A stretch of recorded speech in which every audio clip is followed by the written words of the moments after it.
বুধবার বিকেলে সীমান্ত এলাকায় নিজেদের আবাদের জমিতে যান কিশোর আবু রায়হান ওয়াসিম। ওই সময় সীমান্তের চা বাগানের গাছ কাটছিলেন ভারতীয়রা। সেগুলো খড়ি হিসেবে আনতে যান পঞ্চগড়ের সেনপাড়া সীমান্তের কয়েকজন বাসিন্দা। এ সময় বিএসএফ ধাওয়া দিলে অন্যরা পালিয়ে গেলেও আটক হয় ওয়াসিম। তাকে ধরে নিয়ে যায় বিএসএফ। বৃহস্পতিবার সকালে সেনপাড়া সীমান্তে পতাকা বৈঠকের মাধ্যমে বিজিবির কাছে ওয়াসিমকে ফেরত দেয় বিএসএফ। তার বিরুদ্ধে আইনি ব্যবস্থা নিতে পঞ্চগড় সদর থানা পুলিশের কাছে হস্তান্তর করা হয়।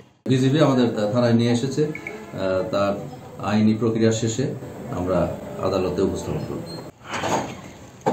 স্বজনদের অভিযোগ, ধরে নিয়ে যাওয়ার পর ওয়াসিমকে রাতভর নির্যাতন করেছে বিএসএফ। তারা পাতা বাগান কাটতেছে, যে পাতাগুলো যদি আমরা খড়িয়ে লার্কি হিসাবে ব্যবহার করতে চান তাহলে এগুলো নিয়ে যান, কোনো সমস্যা নেই।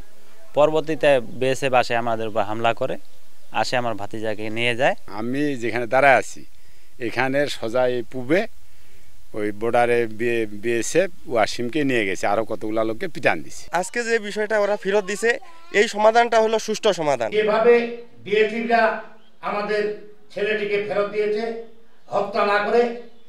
পরবর্তীদের জন্য এই ভূমিকাটুকু রাখেন, এটি আমরা অবশ্যই ভারতের বিএসএফের কাছে আশাবাদী। ওয়াসিম অমরখানা ইউনিয়নের সেনপাড়া এলাকার রেজাউল করিমের ছেলে। তিনি দিনাজপুরের একটি হাফেজিয়া মাদ্রাসার ছাত্র। সোহাগ হায়দার, সময় সংবাদ, পঞ্চগড়।